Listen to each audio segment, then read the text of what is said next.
Hi everyone and welcome to social onion. देश के कई सिटीज़ में फाइनली विंटर आ गए हैं, तो आज मैं आपके साथ बैंगलोर का एक विंटर व्लॉग शेयर कर रही हूँ। बैंगलोर में वैसे तो गर्मी बहुत ज़्यादा नहीं पड़ती और मौसम हमेशा ही बहुत ही प्यारा रहता है, लेकिन फिर भी विंटर्स तो विंटर्स ही होते हैं। आज सैटरडे है, यानी कि आज सारा दिन मैं गुंडी के साथ रहूँगी। तो दिन की शुरुआत मैंने की एक मॉर्निंग वॉक के साथ, जो कि दिन का बेस्ट पार्ट था। हम 6:30 बजे ही घर से निकल गए, जब सड़क पर ज़्यादा लोग भी नहीं थे और आसमान में सूर्य देवता भी पूरी तरह से नहीं चढ़े थे। ये वाला टाइम गुंडी के साथ वॉक करना बहुत अच्छा लगता है मुझे।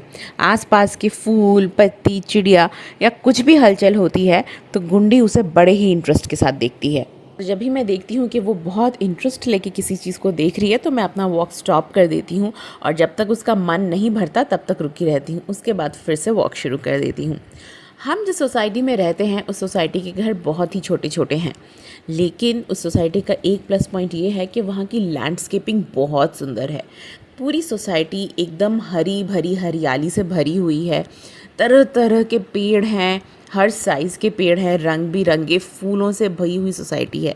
तो ये जो छोटे छोटे घर हैं जिसकी वजह से मुझे बहुत ही ज़्यादा अपसेट लगता है, उसकी कमी इस चीज़ ने पूरी कर दी है कि हमारी सोसाइटी इतनी ज़्यादा फूलों से भरी हुई है। एक गुंडी को लेकर निकलती हूँ तो आसपास इतने डिफरेंट कलर्स के फूल दिखते हैं जिससे सिर्फ मेरा ही नहीं गुंडी का भी मन खुश हो जाता है।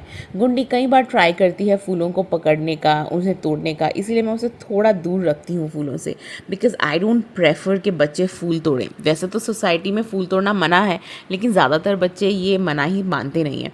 इसलिए मैं खुद ही से ये प्रिकॉशन लेती हूँ कि गुंडी फूलों को देखे लेकिन इतना दूर रहे कि वो उन्हें टच करके तोड़ नहीं पाए। अगर मैं किसी ऑफ मूड में या गंदे मूड में भी नींद से उठूँ, ये नज़ारा देखने के बाद मेरा जो मूड है वो एकदम ठीक हो जाता है। लेकिन बात यही है कि रोज़ रोज़ मैं ये मॉर्निंग वॉक नहीं कर सकती। ये मॉर्निंग वॉक मैं सिर्फ वीकेंड में ही गुंडी के साथ करती हूँ। दूसरे दिन मैं इवनिंग वॉक करती हूँ। अभी जैसे कि हम लोग अराउंड 6:30 बजे निकले थे, तो वॉक करते करते हम लोगों को काफ़ी टाइम हो गया था। 7 बजे तक यहाँ पे सब्ज़ी मंडी लग गई थी, लोग सब्ज़ियाँ लेने आने लगे थे। और सिर्फ लोग सब्ज़ियाँ ही नहीं लेने आ रहे थे, बल्कि मॉर्निंग वॉक करना दूसरों ने शुरू कर दिया था। जब हम निकले थे तब इतने लोग नहीं थे जो मॉर्निंग वॉक कर रहे थे, लेकिन अब सब एक्टिविटी शुरू हो गई है। ये बच्चे हैं जो किसी प्रतियोगिता के लिए प्रिपेयर कर रहे हैं। ये एक ओपन जिम है जहाँ पर हमारी सोसाइटी के जो एल्डर्स हैं वो लोग योगा करते हैं। एक इंस्ट्रक्शन के लिए एक योगा टीचर आते हैं और देखते ही देखते हम आ गए हैं गुंडी के पार्क में। पार्क में अभी तक बच्चे नहीं थे, इसीलिए गुंडी को मैंने थोड़ी देर के लिए उतार दिया कि गुंडी थोड़ा वॉक करे, थोड़ा खेल ले।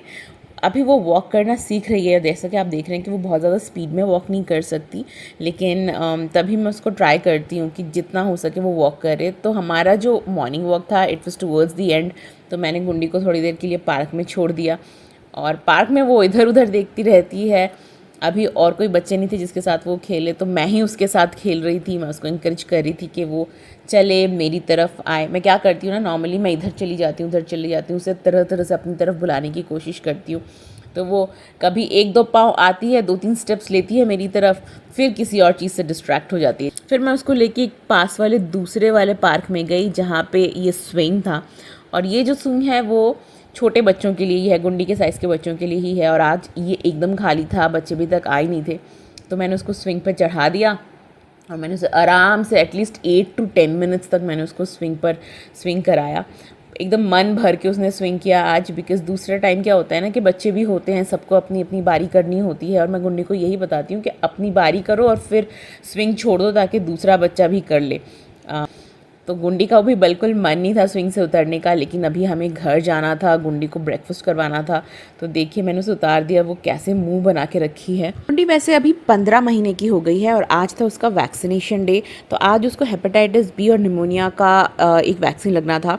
तो दोपहर को लंच के बाद हम वहीं पर गए। लंच मैंने हल्का फुल्का किया था क्योंकि मेरा प्लान कुछ और था और मैं वो आपको बाद में बताऊंगी। जब हम हॉस्पिटल में गए थे तब गुंडी बहुत कूल थी, अपने पापा के साथ पहले खेल रही थी। फिर वहाँ पे उसकी 2-3 बच्चों के साथ फ्रेंडशिप हो गई और उन बच्चों के साथ खेलने लगी। फिर बेचारे को जब वैक्सीन लगा तब वो बहुत रोने लगी। तो वैक्सीन जब एक बार लग गया उसके बाद हम वहीं पे पास में ही मैकडॉनल्ड्स है, तो हम वहाँ पे मैकडॉनल्ड्स में गए और ये हमारा एक ट्रेडिशन है। जब मैं प्रेग्नेंट थी तभी से ही हमारा ट्रेडिशन था कि हम पहले चेकअप कराते थे और फिर मैकडॉनल्ड में आके एक एग बर्गर खाते थे। तो मैकडॉनल्ड में ही एक अंकल ने गुंडी को एक बलून दिया और मैं और सू अपना अपना बर्गर और कॉफ़ी एंजॉय कर रहे थे और गुंडी अपने बलून से खेल रही थी। वो बलून उसको इतना पसंद आया था कि वो उस बलून को घर में भी लाई है और आई थिंक अभी वो लिविंग रूम में पड़ा है, अभी तक फुस नहीं हुआ है। मैं जब भी मैकडी जाती हूँ तो ये वाला बर्गर लेती हूँ। ये सबसे सस्ता बर्गर है, लेकिन ये पिछले 10 साल से मेरा फेवरेट है। आई डोंट नो 10 साल पहले एग्जैक्टली यही फार्मूला था कि नहीं, but this is the plain egg burger. और मैं उनका चिकन विकन कुछ नहीं उतना पसंद करती जितना ये मैं प्लेन एग बर्गर खाना पसंद करती हूँ। तो ये एग बर्गर्स वगैरह खा के फिर हम पास ही एक शॉपिंग मॉल था, उस शॉपिंग मॉल में चले गए। वहाँ पे पैंटलून्स का दुकान था। मुझे गुंडी के लिए एक डंगरी लेना था डेनिम का, तो मैं वही ढूंढ रही थी गुंडी को लेकर। और गुंडी तो मस्ती में, उसको जो भी कपड़ा दिखता है उसे लगता है ये उसी का है। गुंडी के लिए मैंने एक बहुत अच्छा डंगरी देखा भी था, लेकिन अनफॉर्चुनेटली उसके साइज़ में नहीं था। तो ये एक कचरा हो गया और फिर हम लोगों को खाली हाथ ही वापस आना पड़ा। देखिए गुंडी का मुंह कितना बना हुआ है, क्योंकि उसको वो डंगरी बहुत पसंद आया था, लेकिन हम उसके लिए नहीं ले पाए। एक अच्छी बात ये हुई कि शाम को हम लोग फिर से एक और जगह पे गए थे, लेकिन वहाँ की मैंने वीडियो भी करी थी, लेकिन पता नहीं क्यों क्या टेक्निकल प्रॉब्लम हो गया जिसकी वजह से वो वीडियो मैं एडिट नहीं कर पा रही हूँ। तो आज का वीडियो मैं यहीं पे एंड कर रही हूँ and I will catch you some other time in another Bangalore blog. तब तक के लिए बाय बाय।